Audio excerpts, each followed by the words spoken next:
Hey, Alex. What? So when you're on a boat and you're on like a rocky ocean, and you're drifting out to sea, what's the best way to keep your boat like sturdy and just staying still? Oars? No, not even close. You throw out your anchor. Oh, your anchor. Oh, Yep, okay. You throw out your anchor. You know what I like to do to keep my podcast steady and just sturdy while everything else seems to be rocky and wavy around me?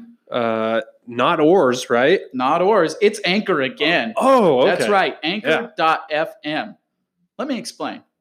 This app is free, completely free to host your podcast on. Like 100% free? 100% free. And you get unlimited storage for all your episodes. Unlimited? Unlimited. Unlimited. As Russell Wilson would say. Yes. That's right. It's also got creation tools that allow you to record and edit your podcast right from your phone or your computer. Well, I'm all about that. I know. And it also distributes your podcast for you, so it can be heard on the likes of Apple Podcasts, Spotify, Google Podcasts, all of them. What's not to like? It's great. You can even make money from your podcast, Alex. And we're all about that. And you don't need minimum listenership. So, that's that's a real good thing. It's everything you need to make a podcast all in one place. You need to download the free Anchor app today or go to anchor.fm to get started. I'm getting right on it right now. Keep your boat and your podcast sturdy. I'm looking up a couple of things here. Just it's a list of predicted apocalyptic events. Oh, okay. Yeah. And what's being predicted? What's next on the 2020 bingo card? Yeah, I know, right? 2020 is basically Armageddon, but this lady, she said it would be, well, she predicted it originally February 4th, 1962. So it's been a long time coming. Oh, okay. Yeah, but she says that it's just Armageddon. That's what she described. Did you see the meme of the square dancing hurricanes? Did anybody have square dancing hurricanes in August on their bingo card? No, I did not see that. Well, even the two hurricanes that were like blowing in next to each other. There was like some way they were gonna like circulate with each other, and there was some term for it, and then basically it described it as like the two hurricanes would be square dancing with each other. That's terrible. That's just, I know that it was a category 4, and it literally just tore stuff apart. It was definitely bad. Yeah, but I mean, just with everything else going on in 2020, that was just apparently one of the other things that was on the bingo board. Yeah. Oh, you want to sing a song? Yep. Let's sing a song. This is a show from a couple of geeks, nay, a man and a beast. And it's not just a bunch of ramblings. It's a show to tell you who to draft and play for your rise to fantasy football power. We dive into drafts and analytics to help with your fantasy. We choose your 4 favorite players and debate their ADP. Yeah! We've held the trophy, been champions, even pay bills with winnings. We've drafted on Sleeper and ESPN to win our leagues again. Rock! Sasquatch Square-Off. We're back again. We've got Evan Engram versus Hunter Henry and Chris Carson versus Leonard Fournette today. What up, you dukes? We may also have a special guest joining us, my co-host from the Fantasy Chairman podcast, the Sasquatch's brother, Alex. Alex is here with us. Alex, how you doing there? Oh, I'm doing excellent. What about you guys? Living the dream, man. Living the dream. Matt's so just good. here looking at End of the world. end of the world, apocalyptic stuff. It's pretty great. I heard you guys talking about square dancing hurricanes. There was apparently something about square dancing hurricanes, something I saw on social media. Ridiculous. Kind of along the lines of murder hornets. I would not put it past that to actually be real in 2020 right now. So, I believe it. Tell me what you think of this. The universe diminishes to a state of no thermodynamic free energy, becoming no longer able to sustain directed motion or life. How do you feel about that? All right. That's coming soon. It's coming in 10 to the 100th years away. Oh, so, my. Coming 2021. Yeah, that's coming in October. Next summer. Yeah. All right. Well, this is not an apocalyptic podcast. Not yet. This is a fantasy football podcast. Right now. Where I fight a Sasquatch. Mm-hmm. And we talk about players at similar average draft positions, people that you typically would be happy to have either one on your team, and we're going to try and sway you to draft one or the other. Matt takes one side, I take the other side. But first, you guys, I've got some exciting announcement for both the Fantasy Chairman podcast and the Sasquatch Square-Off, and we have our first partnership as a podcast show. Have our first partnership. We have partnered with Thrive Fantasy for the upcoming NFL season. That's right, Thrive Fantasy. Come hashtag prop up on Thrive Fantasy this season. That's right, hashtag prop up, because Thrive Fantasy is a daily fantasy sports app for player props. And for the NFL, Thrive Fantasy allows you to choose 10 out of the 20 player prop options to build your lineup. So I was in there playing around on the app the other night, and you essentially go in, and what you can do is they have various player props that you can choose. Say, Odell Beckham over or under 1.5 touchdowns in this game, or Julio Jones over under 100 yards, 100.5 yards this game, or whatever. Very similar to what you do in Vegas. Exactly. So you go through and you pick 10 of those player props, and you essentially build a fantasy lineup, and you get a certain amount of points depending on whether you get those props correct or incorrect. And we have a great deal going on with Thrive Fantasy right now. When you use the promo code Fantasy Chairman, that's right, Fantasy Chairman, all one word, and that is Chairman, CHAIRMEN, Fantasy Chairman. When you sign up today, you will receive an instant $20 bonus on your first deposit of $20 or more. You get a free $20 when you deposit $20 or more, just for signing up using the promo code Fantasy Chairman. That's a great deal, you guys. Yep. I'm all about free money. That's a phenomenal deal. So Thrive Fantasy is hooking it up for you guys. Go to the App Store or the Play Store and download the Thrive Fantasy app today. Or you can visit their website, www.thrivefantasy.com. Sign up and hashtag prop up today. That's right. Use that promo code, Fantasy Chairman. All right, you guys. So just to remind everybody what's going on here with the Sasquatch Square-Off. This is based off 12-team leagues, redraft, 1 quarterback, and what else there? We got 2 rounds where I will debate one player, Matt will go through the other, and then we'll have an open discussion. And we have Alex here with us today. So Alex is going to kind of be our judge at the end. So during our open discussion portion at the end of each round, Alex, we're going to have you let us know who you would prefer to draft based off the information we give you, and then you can give us your thoughts on the players as well. Let me just say this. Growing up with the Fantasy Sasquatch, and I've listened to your guys' show, this is the most tame that he's ever been in a showdown. So you guys feel grateful for him bestowing his knowledge on you without spitting and snarling and swatting at you in real life. So the Sasquatch has evolved since I found him in that cave. I save all that for you, Alex. Many moons ago. Yeah. This could gear up to be a spicy one, you guys. Yep. I'm just letting you know. But listen, we still have to abide by the rules. We get 3 minutes each to talk some analytics, some stats about our players, try to give them the best available information. Some quants. To try and decide who they should draft. And then at the end, we only get 3 minutes for the open discussion. So Alex, we're gonna dedicate more of that to you today.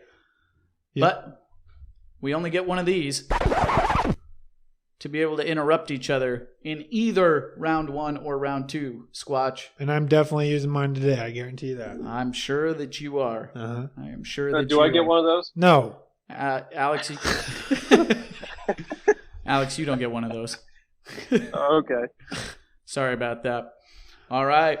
Well, first we're going to be talking about a couple of tight ends. We've got Evan Engram, who I will be discussing, and Matt has Hunter Henry. In round 1, I'm going to go ahead and let Matt kick it off with Hunter Henry. And then in round 2, I will be discussing Chris Carson, and Matt will talk about Leonard Fournette, and I will go first in round 2 with Chris Carson. But it is time for round 1. You ready to get into it, Squatch? Alex, are you ready? Let's do it. Okay. Here we go. Round 1. Fight. Okay. Matt's on the clock. Hunter Henry's been in the league since 2016. He had 478 yards in 2016. He had 579 yards in 2017. 2018, he tore his knee, I think. And in 2019, he had his most yards, 652. So he's obviously getting better and better. His rookie season, he played 15 games. 2017, that next season, he plays 14. 2018, he doesn't play a single game because of that knee. I think he did it in preseason. 2019, he played 12. Okay. So what that means is his yards per reception, receiving yards per reception, is going to be around 12 consistently. Okay. Which is pretty good for a tight end. That's not bad. That's pretty medium, but that's towards the longer depth for a tight end. Touchdowns per season. His rookie year, he broke out with 8. And then he had 4 that next year where he had only 14 games. Obviously, 2018, he had none. And then last year, he only had 5. So we're looking at a positive regression standpoint in the realm of touchdowns. He's looking at like receptions per game. He's going to get you around, I would say, realistically, 4 to 6 receptions per game. But he's a red zone target. He's a red zone guy. Yards per game, he's probably going to get you around 50. Last year, he had 54.3. And his catch percentage is 72, which means that he's bringing it in. And that's a consistent stat as well. So another thing that I want to talk about is obviously he has a new quarterback, Tyrod Taylor. Okay? I wanted to Wicca. Tyrod Taylor is his new quarterback. If you don't remember Tyrod, one thing that he's played for the Ravens, he's played for the Bills, and for the Browns, and now he's on the I almost said Clippers. Now he's on the Chargers. Okay, so Mine's on basketball. Yeah. So what that means is this guy's a bit of a journeyman. So it's kind of hard to track him or follow him or talk about tendencies like you could Phillip Rivers or Tom Brady. But one thing I want to talk about or acknowledge in his stats is his yards per target or yards per attempt. His yards per attempt last year was 5.6. 5.5, I'm sorry. 2018, 5.6. 2017, 6.7. 2016, 6.9. That is around the same yards per target as Tom Brady. Are there any tight ends that did well with Tom Brady? I can't remember. Are you comparing Tyrod to Tom Brady? I'm right not, now? but depth of target wise, yes, I am. Oh, okay.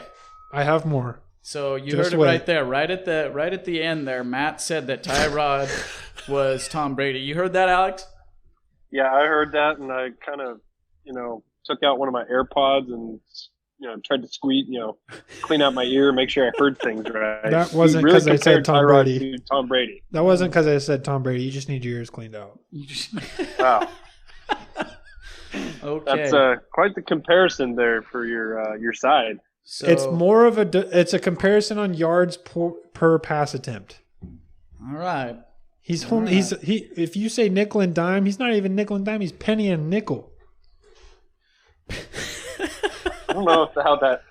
He's penny and nickel. Okay. Matt, Sasquatch has been all about those guys that just pepper people with targets short and Jimmy G. let them get the rack Yep. on the Sasquatch Square-Off so far. That just kind of seems to be some of the players that have either been recommended or that we've picked. And Well, Hunter Henry's a red zone guy too. well, maybe. All right, Evan Engram. I'm on the clock. Start the clock first. Should I start the clock first? Yes, and I'll watch it. I'm going to start talking before I hit start. You're such a cheater. Right. Hey, Cheater. that's enough out of you. All right, on the clock. Evan Engram. All right, when we look at Evan Engram for the New York Giants, the dude obviously has had a hard time staying healthy, kind of in a similar vein to Hunter Henry here. That's kind of why these two match up really well. Their ADP is also very close together with, I forgot to go over this, so I'm going to cover it right now real quick for you, Squatch.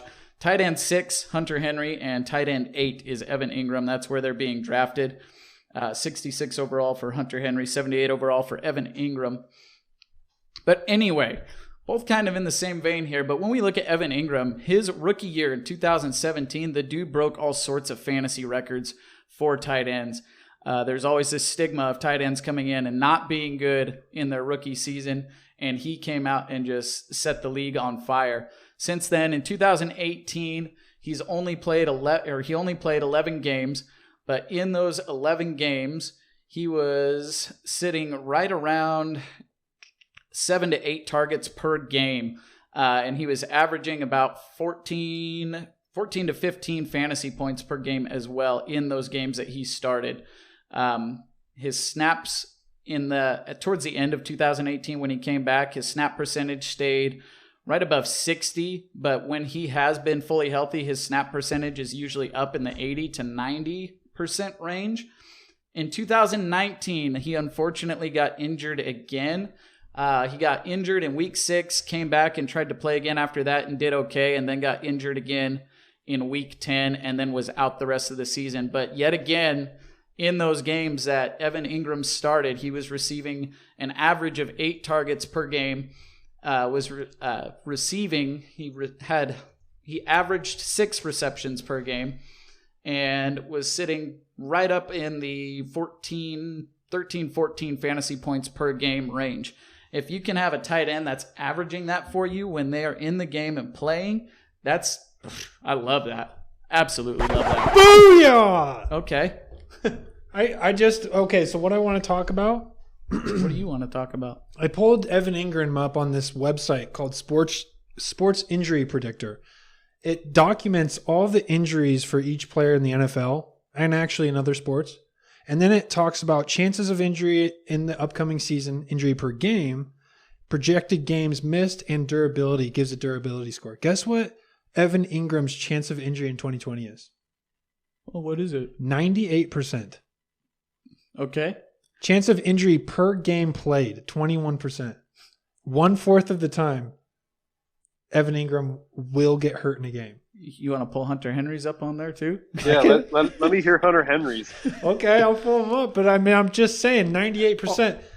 Also, first off, I don't care what the website is called. You can't predict somebody getting injured. It is. That is you cannot predict an injury. That is a ridiculous thing to say, but it's based on previous stuff. Oh my! So what's Hunter Henry's injury prediction? He's pulling it up before right I now. pull it up. Before I tell you, any guesses over under?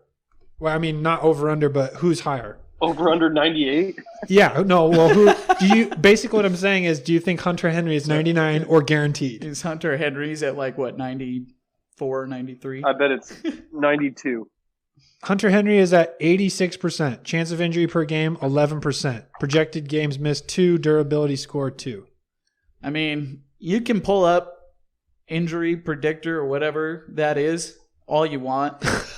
But in the end, we're sitting here looking at tight ends going in the 6th round, 5th, 6th round, maybe 7th, depending on who you're drafting with, those sorts of things. But both injury-prone tight ends. I've got one here that is on an offense with a quarterback that's been there before, knows the system, had a pretty good rapport with while he was healthy. While you've got the other one over there with Tyrod Taylor, apparently the new Tom Brady. So I don't know. Maybe I just don't even have much of an argument anymore. Anyway, last year in the 8 games that Evan Engram played, he saw 68 targets, 44 receptions, for a catch percentage of 64.7%. He averaged 58.4 yards per game. Pretty nice for a tight end there. He had an average yards per reception of 10.6 and he ended up having 467 total yards and 3 touchdowns. Matt talked about positive regression in the touchdown department for Hunter Henry. I also see positive regression coming for Evan Engram on the New York Giants. And that is going to do it for my time. He also had 3 injuries in 2018. He matched his touchdown ratio with his injury ratio. That's cool. Wow. A cranial concussion, a right knee MCL sprain, grade 2, and then a hamstring sprain. Okay. How many times has Hunter Henry torn his knee? I don't know. Twice? Once? Several times. All right, Alex. We got open discussion here. Matt got me off the rails with this trying to predict injuries. It's your time to shine. What do you got for us? I'm putting you on the clock. We got 3 minutes for our open discussion. We'll all chime in and kind of give our thoughts here. But when the bell rings, we're done and we're moving on to round 2. And just real quick, in knee strains, Hunter Henry wins. He won the knee strain battle. Oh, good. All right, Alex. If you're taking a tight end in the 6th round, you've got your Mark Andrews, Zach Ertz, Kelsey, Kittle. They're all gone. Who are you taking between Evan Engram, Hunter Henry? If you've got to fill. A tough choice. Like you guys both said, they're both injury prone tight ends that, Hunter Henry went an entire year without playing. That stinks. And usually you hope that doesn't happen early on. But the biggest thing for me, there are a few factors. The Tyrod Taylor connection with Hunter Henry. I was looking up Charles Clay's number. I think he was the last tight end that I could really remember that played with Tyrod Taylor for an extended period of time. Yeah, it probably wasn't a big enough sample in Cleveland. No, Clay played in Buffalo for 3 years with Tyrod, and his touchdown numbers weren't very gaudy. They were about 4 touchdowns one year, 3 another, and then 2 another year. And Clay only got about 77 pass, like average in the mid 70s for pass to attempt. So now, granted, that's a different offense than what and he sucks. The Chargers are going to be running. What's that? And he also sucks. Charles Clay, yeah. Charles Clay. He wasn't bad. He played pretty well for that stretch. People had him. He's a big body, but he's been cut from like 5 different teams just because he sucks. I think it was the fantasy footballers that pegged him as Mr. Necessary because he was like the only receiving option there. Oh, back in Buffalo. Back in Buffalo at one point. Yeah. By de facto. So Hunter Henry has, huge upside in the red zone, and I think especially now with Mike Williams looking like he might miss maybe the first 2 games, if not more, with 2 to 4 shoulder strain. And I like Evan Engram. He has more of the wide receiver body type than the tight end, but he's like a wide receiver playing a tight end. It's just so far, he just seems very fragile to me. So I think if I were to lean one way, I think Henry, even though the questions with Tyrod Taylor exist, I think with the news of Mike Williams and the shoulder strain, I think I would go Hunter Henry on this one. Hey, these are all fair points, but just talent-wise, in general, man, I just like Evan Engram more. And if we're not, you can't. It's so hard to base things on injury. You can't predict injury. So if we're predicting healthy seasons for the 2 of these guys, I just gotta go Evan Engram, man. I gotta go Evan Engram. All right. Well, in retrospect, I'm not predicting a healthy season for either of them. So I don't think either of them make it a full 16 games. So no, I don't either. Fair enough. I also say draft Hunter Henry. You got the bell rung on you. Yeah. You got the bell rung on you. You All right. popped in some punches after the bell. That's a point. I had 2 Beatties against me on this one, but I'm telling you, go get Evan Engram. He's sitting there over Hunter Henry, and you will not be disappointed. All right. Round 2, we're talking some running backs again because running backs just seem to be pretty popular in this podcast. So everybody's wanting various matchups between, oh, well, I like this running back. I like this running back. Who should we go with? Especially these like late second to like third round running backs. We did The ones with something wrong with them. where it seems like there's something wrong with them. All these guys that were like first rounders before. Should be first rounders, but there's just like one thing wrong with them. Yeah, there's somehow. just an issue. So we've got Chris Carson, Leonard Fournette here, and I have got Chris Carson first. And we will get into round 2. Round 2. Fight! Chris Carson, just ever underrated. He's just always being drafted behind where he should be. In his fantasy finishes in 2018, he finished as running back 15 in PPR scoring. I believe running back 14, half PPR. And in 2019, I think he was running back, what was he here? Running back 10? Running back 10 in half PPR scoring. So Chris Carson, man, I just like watching Chris Carson run, dude. He's a beast. He kind of he's not Marshawn, but he's a square dancing hurricane. The guy's a freight train, man.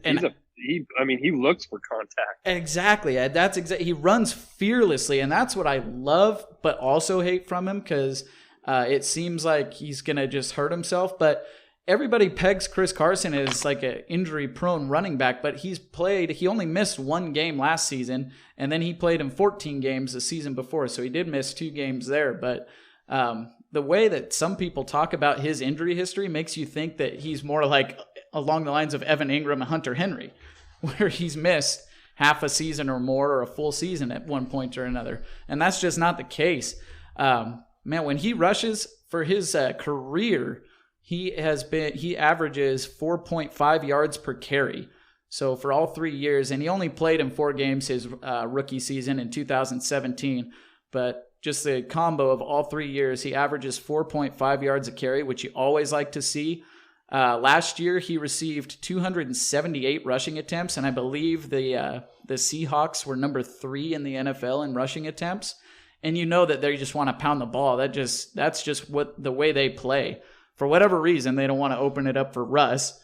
They want to run. They want to operate the offense through their run game and rely on their defense. Last year, Chris Carson scored 7 touchdowns and had a long rush of 59 yards. He averaged 4.4 yards per carry last year and 82 yards per game, which is pretty good, right up there.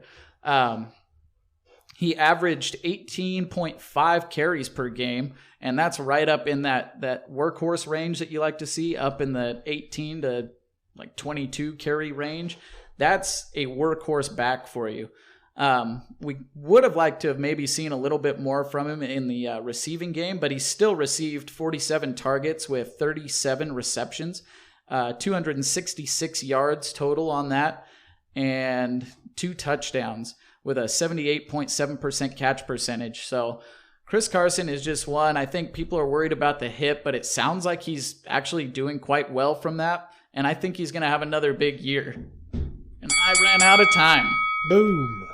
See, I need you looking at the clock while I'm talking because I just lose track over here. You didn't go that far over this time. All right. I would have let you have it. Okay. You mean to tell me Ben gets long-winded and goes past his timer? That doesn't happen on our show at all. No, that we don't have a timer on our show, Alex. We're allowed it's an internal timer, Ben. We're allowed to talk as long as we want, man. I just got a lot to say. I'm passionate about my players. That you are. Well, I just want to know that. I just want to keep giving you stuff about Chris Carson so that you know, like, hey, make the right decision and take him over Leonard Fournette. All right, Matt. My turn. My turn. My turn. All right, Matt's on the clock with Leonard Fournette. Ready, go. Okay, Leonard Fournette. I want to talk about a couple of metrics first before I get into stats. Efficiency. We talked about efficiency with Derrick Henry, which is basically the ability to be a north and south runner. He was so good. Derrick Henry's efficiency is a 3.45. Leonard Fournette's efficiency is a 3.84. Derrick Henry's stat of 8 defenders or more in the box percentage was 35.31%. Leonard Fournette's was 31.7. Chris Carson's was 21.2. Doo-doo. Derrick Henry's time behind the line of scrimmage is 2.78. Leonard Fournette's is 2.81. Okay, he obviously got 300 carries last year and then 1,500 yards with an average of 5.1 because he's a 20-mile-an-hour brick. Okay. Leonard Fournette had an average of 4.3. He had 265 attempts with a total of 1,152 yards. Not as many as Chris Carson. Yeah. Well, so I just want to say real quick, everything except, and Chris Carson got 13 extra carries. I think if I multiplied 13 by 4, I don't think I'll get almost to his number, but I'm pretty sure it's within 10 of 1,230 yards. Okay. Alex is trying to talk. Are you trying to talk, Alex, during my time? No, he's just laughing at you. Oh, just laughing at me. Here's the big difference. Okay. Chris Carson had 7 touchdowns last year. Leonard Fournette had 3 rushing touchdowns. Okay. That is an obvious positive regression stat. It's obvious. Okay. He had 76 yards per game last year on the ground. And this was the crazy stat. He had 100 targets last year, 76 receptions for 522 yards. Here we go. Yeah, here we go. I was waiting for it. 100. Oh, I'll stop the clock there. 100 targets last year. That's right. 100 targets. Before that, not many. Before that, not many, right? He excelled as a pass catcher. He did. But what are your thoughts on Chris Thompson being recruited by Jay Gruden? Look at this. I don't even need to say anything. Alex is taking it. Jay Gruden comes over as the offensive coordinator and brings his best buddy, Chris Thompson, who today I just saw is standing out and is a star at Jaguars camp right now. Oh, my gosh. A star at Jaguars camp. Chris Thompson. If you think Chris Thompson is not going to be taking away from that receiving game of Leonard Fournette, you're dead wrong, my friend. Name me a single season where Chris Thompson hasn't been injured. Oh, he doesn't need to be healthy all season. Because he's had broken season. ribs for the last 3 years. He is hyper-targeted in the receiving game and excels as a receiving back. So if he's out there for 11 games and taking those targets away from Leonard Fournette, oof, buddy. Fournette. All right. Pull Chris Thompson up on the injury predictor. Okay, here we go. No. Alex needs to hear the injury predictor. Don't do it. No, you opened up the can of worms, Alex. You shouldn't have done it. Gosh. Why'd you do it? No, and then they were talking about trading Leonard Fournette before this too. I just think they're done with Leonard Fournette there in Jacksonville, man. Oh. October 8th, 2018, chest rib bruise. October 28th, 2018, chest rib bruise. October 13th, 2019, toe sprain. This guy, he's missed 6-10. He's missed 12 games in the last 2 years. So I don't know about that, boys. Until it happens, those targets are going away from Leonard Fournette. They're going to Chris Thompson. And if Leonard Fournette has any sort of slip up, man, I'm not so sure that I don't even know that we should be sure that Leonard Fournette finishes the year on the Jaguars. I kind of hope he gets traded, honestly. As a Leonard Fournette owner in my dynasty, I kind of hope he gets traded. Oh yeah, okay. I'd like to see him go to Washington at this point. I forget what podcast it was, but I heard a great point made by one of the guys, and he said that there's all this speculation that Jaguars with Leonard Fournette, with them declining his option, and that this is essentially his last year, that the organization is going to run him into the ground and run the wheels off him. Well, they said that's never happened before, really, in the NFL. And one thing, if you were wanting to trade a running back like Leonard Fournette, would you want to run him into the dirt or keep him fresh and not use him as much? So when the trade deadline comes, maybe a team that needs a stud running back that's looking to make a playoff push trades for Fournette. So I think Fournette might be used sparingly, if anything. Yeah, they should hand the ball off to Raquel Armstead. Yeah, great idea. Divino Zigbo. Oh my. All right, yeah. We'll continue this discussion in the open discussion. We'll let Matt finish his time here. Matt, you're back on the clock. Bullies. Okay. as of right now, the leading and best pass catcher for the last 2 years on the Jaguars is named Leonard Fournette. As of last year and the year before, in 2018, 84.6 catch percentage. In 2019, 76% catch percentage. That's pretty good. That's all you have to say is on that? Yeah, it looks similar to what Chris Carson's catch percentages have been. Well, I mean, Chris Carson's actually a pretty good pass catching back, is he not? Mm-hmm. Absolutely. I mean, I'm a Seahawk fan over here. Get off of my time. I just want to say, listen to this. The last 3 years, do you want to hear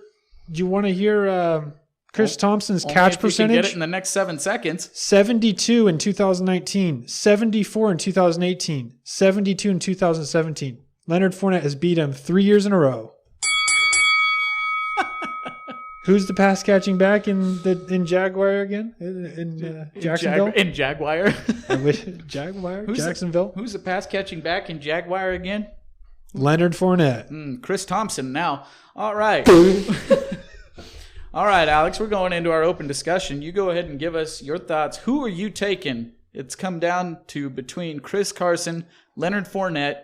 They're in the third round. Chris Carson being drafted as running back 17. Leonard Fournette is being drafted as running back 19. You're looking to shore up your number 2 running back in a draft. Who you taking?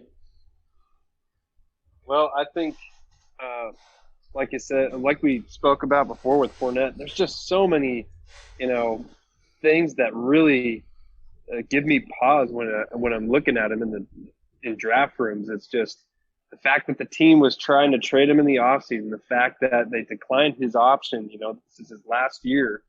And it just sounds like the order is done with him, and it makes me nervous. I mean, on the same side of that coin, this might be the team's way of trying to set a fire under him in a way and get him to, just go all out this year, which sounds like I heard a rumor or I don't know if it was a rumor, actually. I actually saw a picture of it. He taped a $100 bill on his back plate of his shoulder pads and said that he's got 100 lying on this.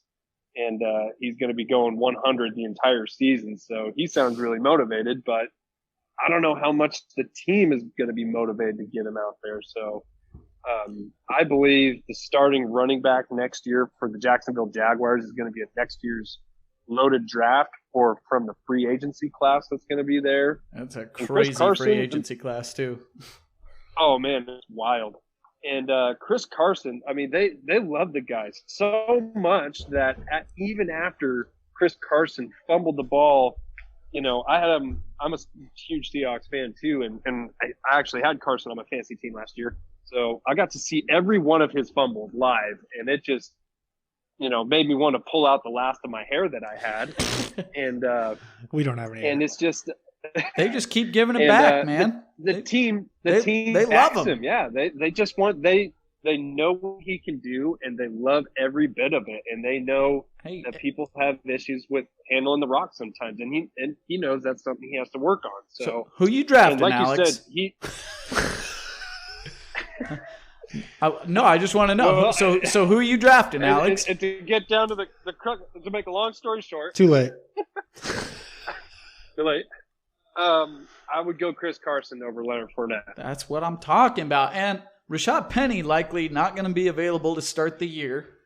Nobody knows when he's going to be ready or back and healthy. Week 8 is going to kick you in the crotch. They signed the ghost of Carlos Hyde. The ghost that went for 1,000 last year. Can we really say he's a ghost? He ran for 1,000 yards with the Texans last year. As the lead back for the Texans behind a much better offensive line. I mean, I get that, but I mean, there's still room for pause with Carson on that. I will say that much, but I think Seattle gives him every opportunity to keep doing what he does. Oh yeah, he's gonna be the guy, the workhorse, the dog in Seattle. I got long-winded. Since I didn't get to say a single word talking about long-winded. Yeah, I just want to say one thing. Please, nobody put Sasquatch in the corner. Yeah. So that's right. Hit the rip it thing for me. Oh. This is a madhouse. There we go. So, Alex got his. There it is. So, would you both agree with me that both of these teams, the Seattle Seahawks and the Jacksonville Jaguars, for the last 2 or 3 years have had god-awful offensive lines? Yes or no? I know for sure the Seahawks have had Bottom 10. pretty bad offensive lines. And yeah, the Jaguars last year, I would say, were pretty bad. So, it comes down to this running back, whoever's toting the rock for both these teams, it comes down to their ability to break tackles, right? And then get yards after contact. Guess who got more yards after contact? Oh, who? In 2019. Leonard Fournette. Okay. There you go. That's what it all comes down Matt, to Matt, right there, huh? Let me give you this counterpoint right here, Matt. So, what if you had to describe the Jacksonville Jaguars defense in one word right now? What do you think it would be? Dumpster fire. Okay. Absolutely. So my Dumpster big fire. prediction is that the Jaguars are going to be in catch-up mode literally from after the second drive in the game, their second offensive drive in the game. I think they're going to have to be throwing the rock a ton, which, by the way, I think Gardner Minshew is excellent value towards the end of your draft if you can get him. I think he's going to be Oh, get out of here. underrated, pushing for a top 10 QB. Also, DJ Chark, I think that. Oh, my God. I'm not even going to let you talk about DJ Chark right now. No. Here's the thing. Keep But it going, anyway, Alex. My point being that Leonard Fournette, yeah, I mean, he's great. You know, he's excellent with these opportunities, but I just don't know how many opportunities they're going to be able to give it to him. Like, say, worst case scenario, he splits target share with Chris Thompson for the receiving portion. You think they're going to leave them both out there? No, it's going to be Chris Thompson all the time, Alex. Gruden's going to get fired if he. I'm telling you right now, the pass catching back in Jacksonville is Leonard Fournette. It's going to be Chris Thompson all the time, And Alex. here's my counter to your counter, Alex. If you have a bad defense, what do you want to do? If you're a basketball team and you don't have a lot of offensive weapons and you have a bad defense, what do you want to do? You want to take the ball and you want to drown and bleed out every single possession and shorten the game. How do you do that in football? You run the ball. Not if you're behind. You don't want to take time. You want to lose by You don't want to take. You want to lose by 40 or do you want to lose by 14? You don't want to run out of. You don't want to run the time out. You want to preserve as much time as you can to catch up. Oh man, Bleed it. I'm letting this get off the rails. That's it. I gave an extra An extra ding. Street fight. extra Beatty battle round there for you guys, just so you could hear Alex and the Sasquatch go back and forth. But I'm calling it. I'm calling the fight. That's it. That's why Alex isn't on this show, because we go forever. Do you guys want me to give you my best Bruce Buffer impersonation for who won each battle? Oh, let's hear it. Oh God. Absolutely. Let's hear it. From the judges' scorecard, and unanimous decision, Hunter Henry wins the tight end battle, and Chris Carson wins the running back battle. Yeah, I feel like you could have gone like a whole other 10 degrees with that. I man. want to hear you describe my entrance card. Fighting. I want to hear that. Fighting. Oh, you want to hear that one? Yeah, fighting out of the blue corner. That. Yeah. At 6'6". Jacksonville, Florida. Fighting. And then your face just goes into a seizure. Fighting. Oh man. We gotta end this Well, episode. you guys, we gotta end it. This has been fun. We've gone a little long. We had Alex on with us this time around, so we went up into the 40-minute range after we got good and got back down to about the 30-minute range. We went long again today, but that's okay. We got so close. We appreciate you guys coming in and listening. You can find us on Twitter at Chairman Fantasy, at Find FF Leagues, and at Fantasy Squatch. And you can find us online at www.fantasychairman.com. Again, we would like to say thank you to our new partner, Thrive Fantasy. Don't forget to look them up in the App Store and in the Google Play Store. You can look them up at www.thrivefantasy.com as well. Thrive Fantasy, come hashtag prop up. Time to get on out of here. Yo! That's right. Yo! Walk up. Thanks for having me, guys. Yeah, hey, thanks for joining us. Forgot you were there. Bye-bye. We'll see you guys later.